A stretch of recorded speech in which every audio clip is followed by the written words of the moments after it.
Isang bukol na nahihirapan ng maglakad, ngunit siya ang pinakamaimpluwensyang lalaki sa Koreanong underworld. Siya lang din ang makakapagpatahimik sa dalawang pinuno ng pinakamalaking kriminal na grupo sa Seoul. Dahil ang mga posisyon nilang tinatamasa ngayon ay lahat nagmula sa bukol na ito na puno ng kasamaan. 11 taon na ang nakakaraan, sila ay mga tauhan pa lamang ni Chairman Woo. Nang panahong iyon, ang kanilang grupo ay nagkaroon ng malawakang sagupaan sa Busan Gang. Nagpadala si Chairman Woo ng 2 tauhan para sugpuin ang Busan Gang. Ngunit hindi nila kayang labanan ang mga kalaban na may malakas na puwersa. Agad na kinontrol ng Busan Gang ang buong sitwasyon. Habang malapit na silang matalo ng tuluyan, lumitaw si Nam Gi-jun, ang pinakamalakas sa seryeng ito.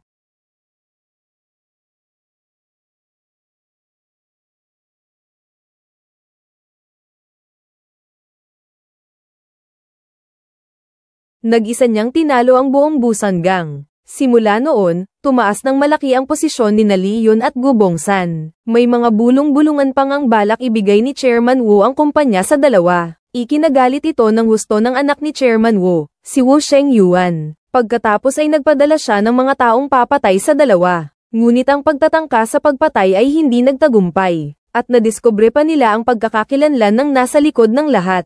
At lahat ng ito ay narinig ni Nam Gi-sok, ang nakababatang kapatid ni Nam Gi-jun, na nagbabantay sa labas. Para umasenso, palihim siyang pumasok sa kuta ni Woo Sheng-yuan, at walang pag-aalinlangan na sinaksak ito ng ilang beses.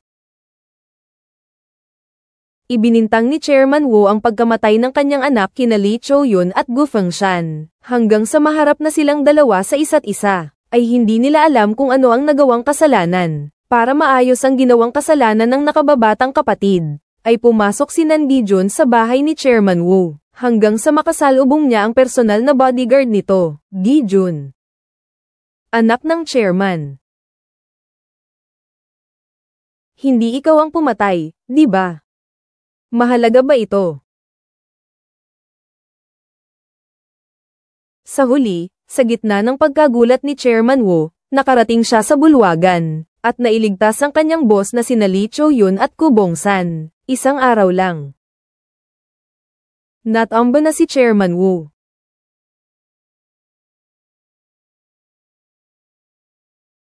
Pagkatapos noon, kinontrol na ni Lee Yun at Gu Bongsan ang lahat, at dahil dito, nahati sa dalawa ang impluwensya ni Chairman Woo. Para mapanatili ang balanse sa pagitan ng dalawang grupo, nagkasundo silang dalawa sa isang tuntunin. Ang sinumang lumikha ng gulo ay magbabayad ng pantay na kapalit, at si Nam Gi-jun ang naging unang biktima ng tuntuning ito. Siya ang nagbigay sa kanilang dalawa ng lahat, ngunit siya rin ang pinagmulan ng problema. Dahil dito, pinutulan nila ng litid si Nam Gi-jun, para mawala na siya sa paningin nilang dalawa magpakailanman. Inilagay ni Lee Yun ang kanyang kapatid na si Nam Gi-sok sa posisyon bilang pangalawang pinuno ng grupo, at sabay na nagtiyak kay Nam Gi-jun na ang kanyang kapatid ay magiging ligtas. At sa gayon, nagtago si Nam Gi-jun ng 11 taon, hanggang sa matanggap niya ang balita ng pagkamatay ng kanyang kapatid. Ang sabi ng mga tao, pinatay siya ng mga magnanakaw na mga basagulero. Dahil matibay ang mga ebidensya, pati sina Lee Yun at Gu Fengshan ay naniwala, ngunit alam ni Nam Gi-jun, sa galing ng kapatid ko, kahit mga karaniwang gangster, mahihirapan silang makalapit sa kanya, kahit na marami ang kalaban.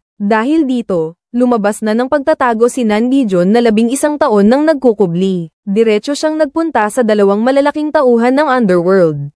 Kinwestiyon niya sila kung bakit hindi nila tinupad ang pangako, ang pagkamatay ni Ki-sok. May iba pa ba akong dapat malaman? Ano? Ibig sabihin, wala na. Pagkatapos ay dumiretso siya sa istasyon ng pulisya. Dahil sa koneksyon, nakita niya ang mga basagulero na nanghuli sa nakababatang kapatid niya. Ano man ang itanong niya, ayaw sabihin ng mga ito kung sino ang nasa likod. Kahit gamitin pa niya ang mga magulang ng mga ito para pagbantaan. Iniwan nila kami ng kapatid ko noong bata pa kami at tumakas. Hanapin mo sila at patayin mo. Ibig sabihin, may kapatid kang lalaki.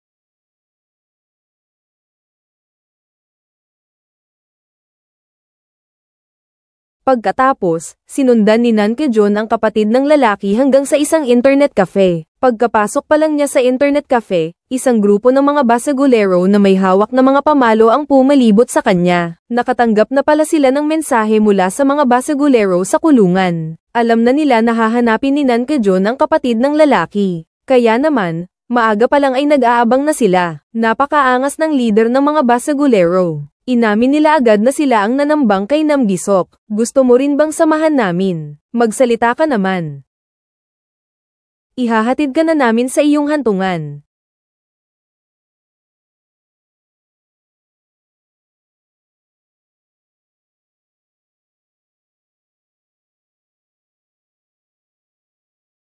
Hindi nila alam kung sino ang kaharap nila. Nang magpaputok na ng malakas si Nam Gijun, ang mga hambog na mga basagulero ay biglang natakot. Wala pang isang minuto. Ang akala'y hari ng mundo, biglang lumuhad ang basagulero. Ngunit sa huli, kamatayan pa rin ang inabot niya. At sa ganito, matagumpay na nahuli ni Nan Kejun ang kapatid ng salarin. Nang bumalik siya sa bilangguan, dala ang recording ng kapatid nito. Lahat ay inamin na nito. Kulang na lang sabihin ang regla ng kasintahan. Nalaman nilang galing ang trabaho sa isang app na tinatawag na Tom, o ang tinatawag nating dark web. Ginagawa lang nila ang trabaho nila kapalit ng bayad. Wala silang alam kung sino ang nag-uutos. Pero kapag malaki ang halaga ng trabaho, karaniwan nang nag-aatas ang Tom room ng abogado para sa taong gagawa ng trabaho, para siguradong hindi ito magtataksil sa huli. Nang mahanap ni Nan Jiazhan ang abogadong ito, sinabi nitong wala rin siyang karapatang malaman kung sino ang nag-utos. At ibinigay nito ang business card ng taong namamahala sa Tom room. Pagkatapos, dumiretso si Nan Kejun sa punong tanggapan ng mausoleum, at ipinag-utos niyang lumabas ang kanilang amo para salubungin siya. Palayasin ninyo ang gagong yan.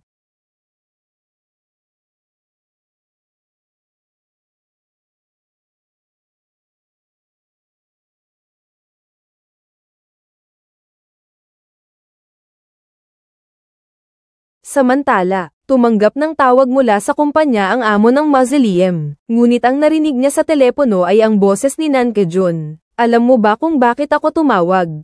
Hinihintay kita.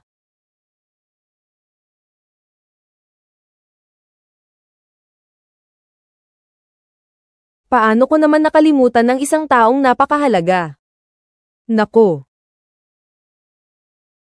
Pagdating niya sa kumpanya, puro sugatan ang makikita niya. Tapos, lalapit siya kay Nan Gijun at luluhod. Isang malakas na tunog lang ang narinig namin mula sa opisina. Kusang umamin na ang lalaki kung sino ang nag-utos. Go Junmo.